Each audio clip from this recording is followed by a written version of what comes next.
Om Swastiastu. Perkenalkan, nama saya Nilu Putu Pancawati. Pada hari ini akan menjelaskan tentang konsep dasar evaluasi pembelajaran anak usia dini. Pendahuluan. Evaluasi merupakan proses yang sistematis tentang pengumpulan, penganalisisan, penafsiran, dan pemberian keputusan tentang informasi yang dikumpulkan. Proses yang terdapat dalam evaluasi merupakan proses yang berkelanjutan. Proses ini bukan diselenggarakan hanya pada akhir kegiatan, melainkan diselenggarakan pada awal, pertengahan, dan akhir kegiatan. Artinya, evaluasi dilakukan selama kegiatan tersebut berlangsung. Tujuan evaluasi pembelajaran anak usia dini antara lain: 1. Sebagai alat guna mengetahui apakah peserta didik telah menguasai pengetahuan, nilai-nilai, dan keterampilan yang telah diberikan seorang guru. Yang kedua, untuk mengetahui aspek-aspek kelemahan peserta didik dalam melakukan kegiatan belajar. Ketiga, mengetahui tingkat ketercapaian siswa dalam kegiatan belajar. Keempat, sebagai sarana umpan balik bagi seorang guru yang bersumber dari siswa. Yang kelima, sebagai alat untuk mengetahui perkembangan belajar. Yang keenam, sebagai materi utama laporan hasil belajar kepada orang tua siswa. Prinsip-prinsip evaluasi pembelajaran anak usia dini. Yang pertama, berhubungan dengan tujuan program kegiatan yang telah direncanakan. Yang kedua, untuk mendukung perkembangan dan proses pembelajaran bagi anak. Yang ketiga, proses keterlibatan kerjasama antara pendidik, anak, dan orang tua. 4. Menggunakan cara yang paling tepat dan dianjurkan mengedepankan melalui pengamatan secara langsung. 5. Karakter perkembangan dan belajar anak pada umumnya tidak dapat tampil secara penuh dalam kata-kata secara lisan maupun tulisan. 6.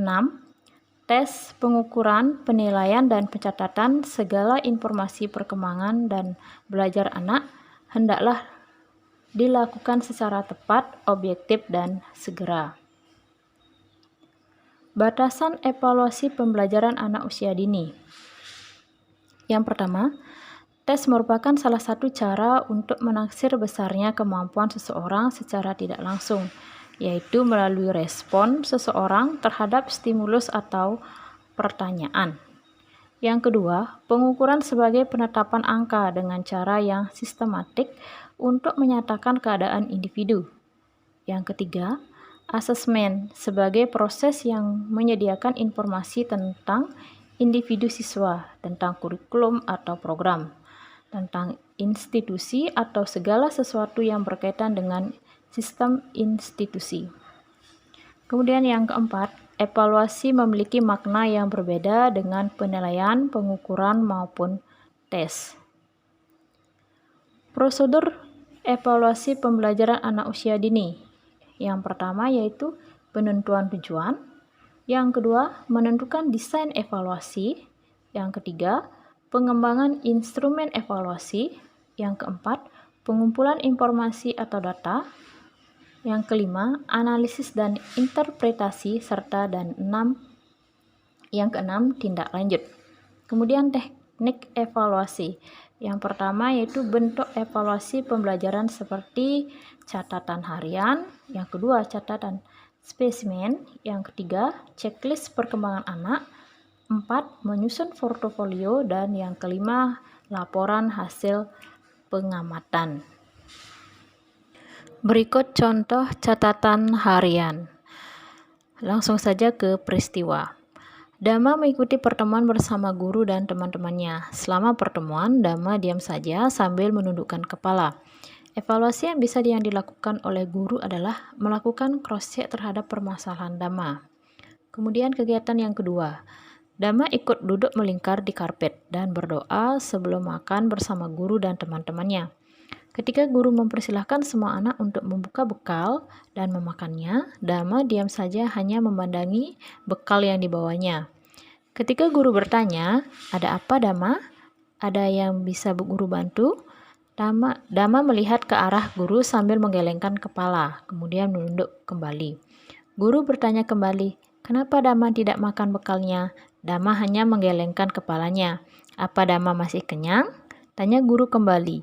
Dama menganggukkan kepala dan mengikuti doa setelah makan bersama dan guru dan teman-temannya.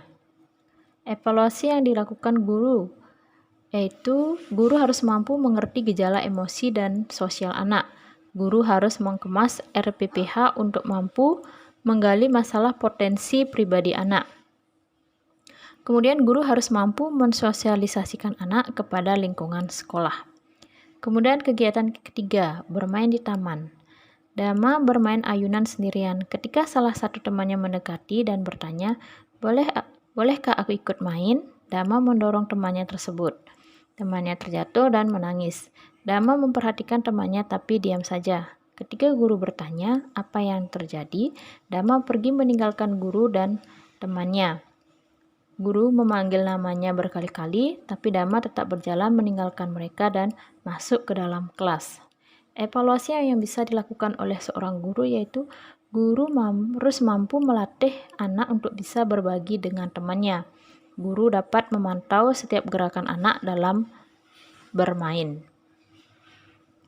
Kemudian contoh catatan spesimen tentang aspek perilaku sosial emosional atau mengekspresikan emosi, baik itu marah ataupun sedih. Catatan, Dian berjalan ke dalam kelas pagi ini dengan dahi berkerut dan menghentakkan kakinya. Dia menundukkan kepalanya dan diam saja ketika guru memberinya salam. Ketika salah satu temannya mendekati, Dian mendorong temannya sampai terjatuh. Ketika guru bertanya alasannya dia mendorong, Dian memalingkan muka sambil berkata, Kemudian menarik kursi dengan keras dan mengepaskan tubuhnya. Posisi duduk Dian melipat tangan di dada dengan wajah cemberut. Kemudian, Dian mengikuti kegiatan main pembukaan bersama guru dan teman-temannya. Kegiatan diawali dengan bernyanyi lagu Selamat Pagi. Melihat Dian hanya diam dan mengamati guru, motivasi pasti menyenangkan bernyanyi bersama dan Dian mau ikut. Dian menggelengkan kepala. Boleh tepuk tangan saja, kata gurunya kembali. Dian tetap menggeleng dan diam. Guru dan anak-anak sepakat bermain ular naga. Dian keluar dari lingkaran dan berdiri di pinggir mengamati. Ayo Dian, kita bergabung membuat ular naga yang panjang. Menyenangkan loh, kata bu guru. Dian diam saja sambil mengamati mereka bermain.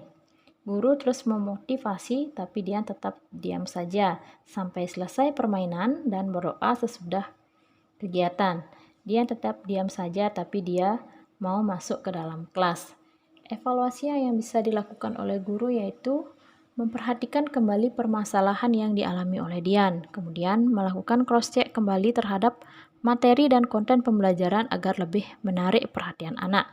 Kemudian melakukan controlling terhadap sarana-prasarana dan lingkungan sekolah agar lebih mendukung. Kemudian melakukan checklist perkembangan. Aspek perkembangan yang ada 5 aspek perkembangan. Yang pertama, perkembangan sosial emosional, kognitif, bahasa, moral, dan nilai-nilai agama, serta seni. Dan indikatornya dalam perkembangan sosial emosional ada menangis atau sedih, menyerang atau memukul, marah atau ngambek, diam, melamun, dan cemberut. Dalam frekuensinya ada S, KK, dan TP. S itu sering, K kadang-kadang, dan TP tidak pernah. Kemudian aspek perkembangan kognitif.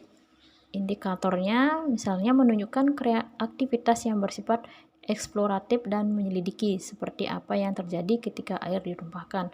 Frekuensinya ada BB, MB, dan BSH. BB itu belum berkembang, MB mulai berkembang, BSH berkembang sesuai harapan. Kemudian dilanjutkan dengan portofolio atau kumpulan hasil karya anak. Di sini ada kegiatan menggambar dan merunce, yaitu tahap perkembangan menggambar dan tahap perkembangan merunce. Kemudian yang terakhir yaitu laporan hasil pengamatan. Biasanya ini dilakukan selama 1 semester. Kemudian penutup. Evaluasi merupakan proses yang sistematis tentang pengumpulan, penganalisisan, penafsiran, dan pemberian keputusan tentang informasi yang dikumpulkan. Tujuan dilaksanakannya evaluasi proses dan hasil pembelajaran atau program stimulasi pada pendidikan anak usia dini adalah untuk mengetahui keefektifan pelaksanaan layanan program, stimulasi, dan pencapaian hasil-hasilnya oleh setiap anak. Batasan evaluasi pembelajaran PAUD terdiri dari tes, pengukuran, penilaian, dan evaluasi. Prosedur evaluasi pembelajaran terdiri dari penentuan tujuan, menentukan desain evaluasi, pengembangan instrumen evaluasi, pengumpulan informasi atau data, analisis dan interpretasi, serta tindak lanjut. Bentuk evaluasi pembelajaran seperti catatan harian, catatan spesimen, checklist perkembangan anak, menyusun portofolio, dan laporan hasil pengamatan. Demikianlah penjelasan saya tentang konsep dasar evaluasi pembelajaran anak usia dini. Sekian dan terima kasih. Om Santi Santi Santi Om.